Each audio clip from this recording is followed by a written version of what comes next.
har lahza dillarga beradi orom. Shu esgan shabada orqali sizga guruhimiz nomidan Salom, assalom. Assalomu alaykum hurmatli tadbir ishtirokchilari. Ekologik madaniyatni shakllantirish va ekologiyani asrab-avaylash maqsadida tashkil etilgan tadbirimizga xush kelibsiz. Joylashgan Qushquq tuman 20-maktabning umumiy yer maydoni 2800 metr kvadratni tashkil etadi. Ta'lim maskanimizga qarashli Oqsuq ekin maydoni esa Uch avlod bog'i deb nom olgan. Mazkur bog'da 100 dan ziyod mevali hamda manzarali daraxtlar, shuningdek 30 turdan ortiq rang-barang gullar mehr va e'tibor bilan parvarish qilinmoqda. Uch avlod bog'i maktabimizdagi sinflarga bo'lib berilgan bo'lib, ulardagi barcha niqol va ko'chatlar o'quvchilar tomonidan asrab-avaylab parvarishlab kelinmoqda. Har bir sinflardan ekoliderlar saylab oldik.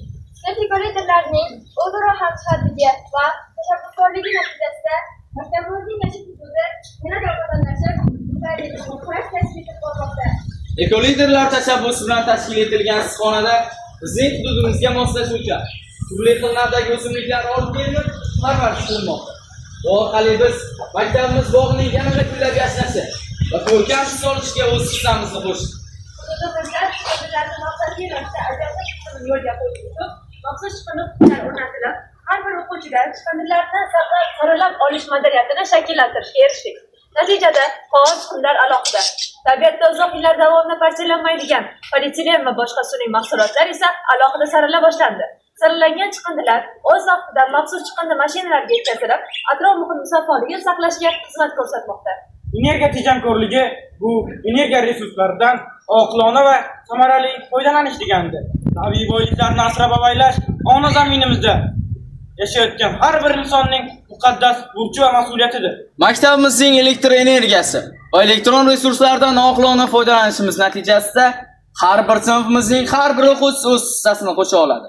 Bu aslida unchalik qiyin emas, aksincha, juda foydali va samarali natija beradigan ezgu odatdir. Kompyuter xonalardagi qurilmalarning tutish rejimini yoqib, energiyani tejash choralarini ko'ramiz. Cho'raklarda suvning bejiz bitmasiga yo'l qo'ymaymiz. Atom suvni asraymiz va tejaymiz. Shunday qilib suvni asrab qolamiz. Sinflarda eko-burchaklar tashkil qilib, ularni gullar bilan bezaymiz. Shu yo'l bilan sinfxonamizni toza havoga boyitib, kislorod manbai bilan ta'minlaymiz. Eko-burchagimizda mavjud qushlar va baliq turlarini ko'paytirib, ularni yo'q bo'lib ketishiga yo'l qo'ymaslik uchun muntazam parvarish va g'amxo'rlik ko'rsatib kelmoqdamiz. atrof muhitni tozalash va inson mehnatini yengillashtirish maqsadida innovatsion g'oyalar asosida robototexnologiya texnologiya sohasida ish olib bormoqdamiz. Robotlarimiz yerni shudgorlash va atrofni chiqindilardan tozalash kabi vazifalarda insoniyatga amaliy yordam ko'rsatadi.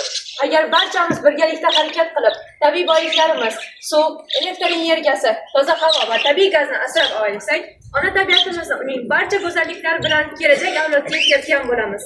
Biz tabiatni sevuvchi liderlar sifatida birlashib, ekologik madaniyatni targ'ib qilamiz va shunday harakatlarimiz orqali Sinfimizni, maktabimizni, hududimizni chiqindisiz yashil makonga aylantiramiz.